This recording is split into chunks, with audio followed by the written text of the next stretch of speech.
Assalamualaikum warahmatullahi wabarakatuh. Alhamdulillahirabbil alamin wassalatu wassalamu ala asrofil anbiya wal mursalin wa ala alihi wa ashabihi rasulillahi jama'a amma ba'du. Pertama yang paling utama marilah kita panjatkan puji syukur kehadirat Allah Subhanahu wa taala yang mana telah memberikan kita semua kesehatan jasmani maupun rohani sehingga kita semua bisa berada dalam kondisi yang sangat luar biasa ini. Selawat kepada Nabi besar Muhammad sallallahu alaihi wasallam dengan ucapan Allahumma sholli ala sayyidina Muhammad wa ala sayyidina Muhammad. Baiklah, perkenalkan nama saya Budi Effendi dengan NIM 11920412729. Saya berada di jurusan Hukum Tata Negara kelas C semester 3 di Fakultas Syariah dan Ilmu Hukum Universitas Islam Negeri Sultan Syarif Qasim. Baiklah, dalam kesempatan yang berbahagia kali ini, saya akan membuat sebuah video, yaitu video pengantar ilmu politik. Di mana video ini Bapak tugaskan kepada kami itu khusus kelas C Hukum Tata Negara, yang dimana ada beberapa poin yang harus kami jelaskan mengenai mata perkuliahan pengantar ilmu politik tersebut. Baiklah, langsung saja saya mulai. Pertanyaan-pertanyaan yang telah Bapak berikan. Yang pertama, Bapak menyuruh kami semua menjelaskan tentang pengertian negara, unsur-unsur negara, teori bentuk negara dan bentuk-bentuk negara, serta bentuk-bentuk monarki. Baiklah, terlebih dahulu saya ingin menjelaskan apa sih sebuah negara itu. Negara adalah organisasi kekuasaan yang berdaulat dengan tata pemerintahan yang melaksanakan tata tertib atas orang-orang di daerah tertentu. Negara juga merupakan suatu wilayah yang memiliki suatu sistem atau aturan yang berlaku bagi semua individu di wilayah yang berada di wilayah tersebut dan berdiri secara independen. Baiklah, yang kedua saya akan menjelaskan unsur-unsur terbentuknya negara. Unsur-unsur terbentuknya negara yang pertama adalah rakyat. Unsur terbentuknya negara yang pertama adalah harus ada rakyat.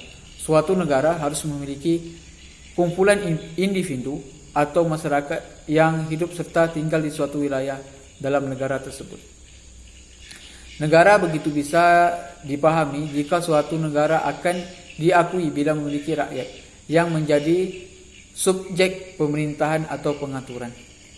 Di sisi lain, jika suatu negara tidak memiliki rakyat, maka belum bisa dikatakan sebuah negara, melainkan pulau atau tanah kosong tanpa penghuni.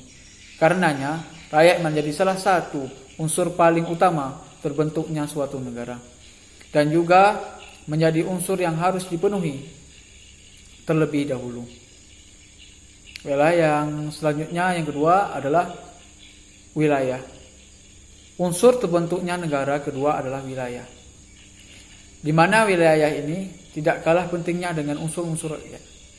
Jika ingin diakui sebagai sebuah negara, maka harus memiliki wilayah dengan batasan teritorial yang jelas. Pada unsur ini, suatu negara memerlukan wilayah secara geografis, artinya wilayah yang bercukup bagian daratan, perairan serta udara. Selain itu, negara juga harus mempunyai batasan negara wilayah negara lain secara jelas. Biasanya batasan wilayah antara negara satu dan negara yang lain akan ditandai oleh sejumlah macam petunjuk, mulai dari benda seperti patok, batu, tembok raksasa, pagar kawat, hutan, sungai hingga laut. Batas wilayah ini juga harus ditentukan berdasarkan kesepakatan dalam perjanjian internasional maupun bilateral. Tidak hanya daratan, batasan wilayah, perairan, serta udara juga didapatkan melalui hasil perjanjian internasional atau bilateral. Pada konteks batas wilayah, perairan akan ditentukan oleh hukum laut internasional yang berupa zona tambahan, zona ekonomi eksklusif, landas benua, landas kontinen, dan laut pendalaman. Sementara itu, batas wilayah udara bisa dibedakan menjadi aliran udara bebas serta aliran kelautan udara di atas wilayah negara. Tentu, negara perjanjian internasional yang telah disepakati. Pemerintah yang berdaulat. Yang selanjutnya, yang ketiga adalah pemerintahan yang berdaulat. menjadi unsur terbentuknya negara.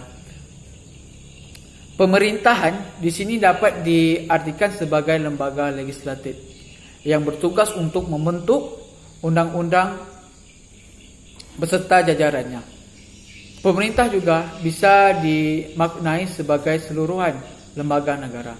Dalam sistem demokrasi, pemerintahan Indonesia menganut trias politika untuk menjalankan fungsinya, di mana dalam trias politika terdapat lembaga legislatif, eksekutif, dan yudikatif. Selain itu, dalam menjalankan fungsinya, pemerintahan juga harus menetapkan peraturan, menegakkan hukum, dan mengatur kehidupan masyarakat dengan baik dan adil dan sejahtera.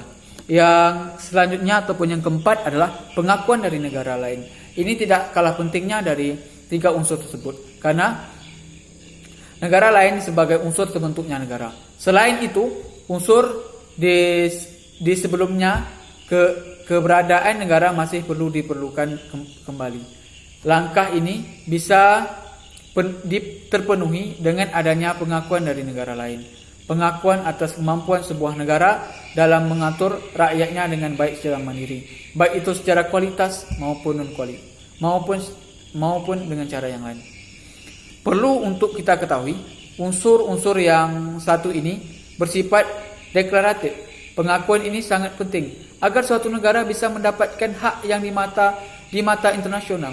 Terdapat dua jenis pengakuan ini diantaranya. Ada 4.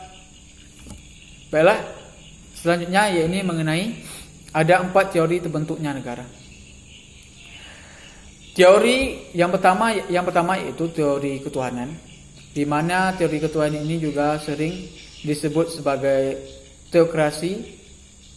Mengutip dari situs Kementerian Pendidikan dan Kebudayaan, meyakini jika negara terbentuk karena kehendak Tuhan. Negara monarki biasanya meyakini jika suatu negara terbentuk karena kedaulatan Tuhan. Contohnya adalah negara Inggris. Teori perjanjian masyarakat. Teori perjanjian masyarakat juga dikenal sebagai teori kontrak sosial. Artinya, suatu negara terbentuk karena adanya perjanjian antara masyarakat. Namun, masyarakat tidak bisa bahagia dan merasa aman karena terus adanya serangan dari luar masyarakat tersebut. Hingga akhirnya masyarakat membuat kesepakatan atau kontrak sosial untuk mendirikan sebuah negara. Teori kekuasaan. Yang selanjutnya adalah teori kekuasaan. Teori kekuasaan berarti sebuah negara terbentuk karena adanya kekuasaan. Teorinya orang ataupun kelompok yang paling kuatlah yang mendirikan negara. Secara garis besar, teori kekuasaan berarti kelompok yang paling kuat akan menguasai kelompok paling penting, paling lemah. Setelah adanya pengaturan sengit. Baiklah, yang keempat yaitu teori hukum alam. Terjadinya negara karena suatu yang alamiah terjadi merupakan teori hukum alam. Teori ini mengatakan jika hukum alam tidak dibuat oleh negara, namun ada karena memang menurut kehendak alam. Alasannya karena secara hukum alam manusia haruslah saling hidup, berdampingan dan bekerja sama untuk memenuhi kebutuhan hidup. Selain itu, secara alami manusia adalah makhluk sosial dan politis yang perlu mendirikan komunitas untuk mengeluarkan pendapat serta menyumbangkan pemikiran. Baiklah, selanjutnya saya akan menjelaskan tentang negara kesatuan ataupun unitarisme. Macam-macam bentuk negara. Yang pertama adalah negara kesatuan. Negara kesatuan merupakan suatu negara yang merdeka dan berdaulat di seluruh negara, yang berkuasa hanya ada satu pemerintahan ataupun pemerintahan pusat yang mengatur seluruh daerah.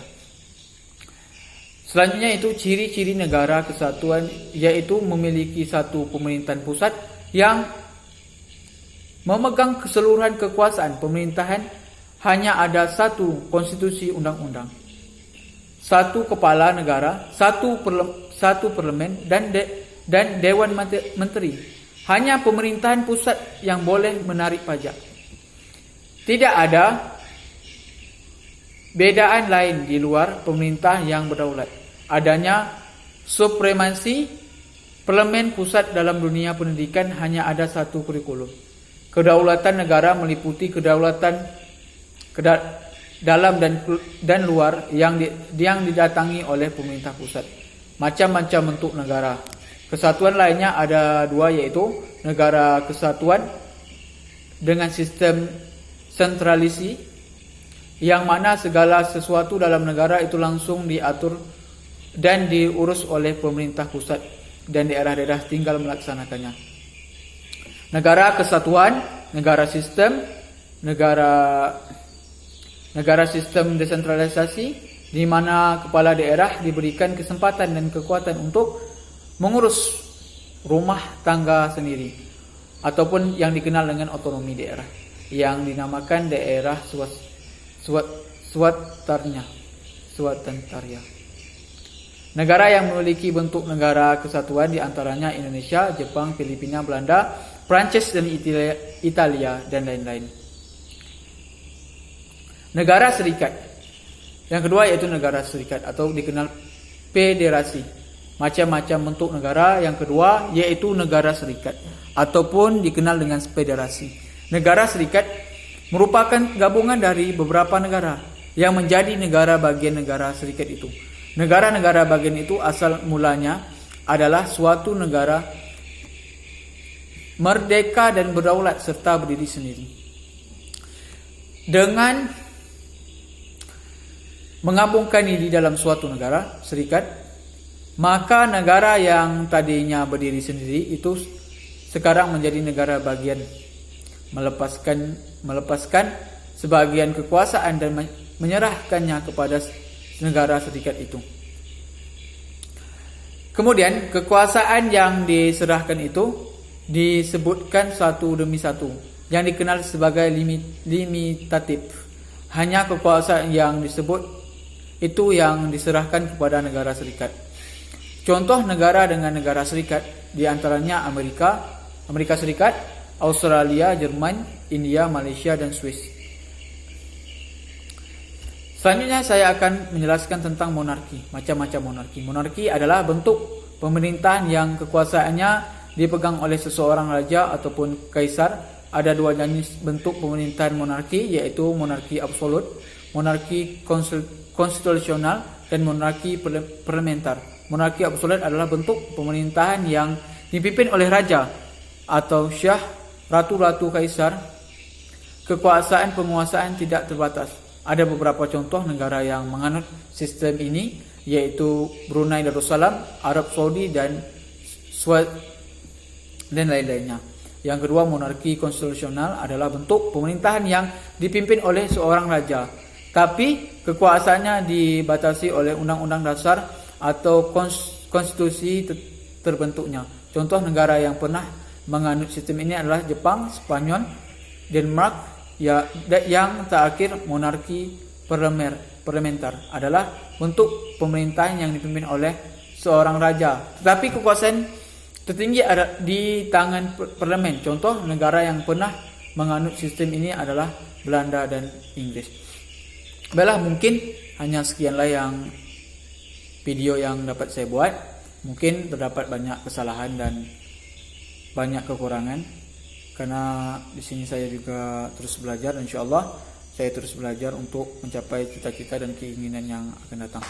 Baiklah, saya mohon maaf kepada Bapak yang bersangkutan apabila di video kali ini banyak kekurangannya. Saya akhiri, wabillahi taufiq wal hidayah. Wassalamualaikum warahmatullahi wabarakatuh.